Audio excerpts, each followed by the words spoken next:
Hi mga people, I'm Kuya Paul. Okay ba kayo dyan? Sa araw na ito, ating alamin kung ano nga ba ang pores sa Tagalog. At bago tayo magpatuloy, huwag kalimutang mag-subscribe sa ating channel. At kung gusto nyo pa ng maraming English to Tagalog and Tagalog to English translation, visit EnglishTutorHub.com and ProudPinoy.ph. Ang salitang pores sa Tagalog ay nagbubuhos. Ang nagbubuhos ay nangangahulugang tuloy-tuloy na pag-agos, mabilis na dumaloy at gumawa ng isang sangkap na dumaloy mula sa isang lalagyan.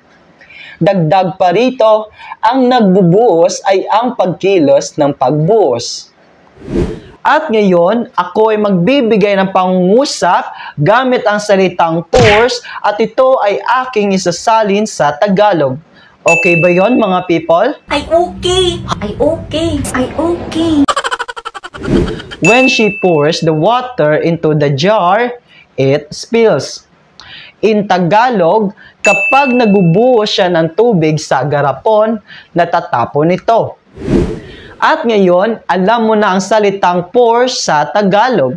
At kung gusto nyo pa ng maraming English to Tagalog and Tagalog to English translation, mag-subscribe sa ating channel para lagi kang updated. At sa muli, ako si Kuya Paul na araw-araw magbibigay sa inyo ng mga bagong kaalaman at nagsasabing lamang ang may alam. Maraming salamat po and God bless mga people.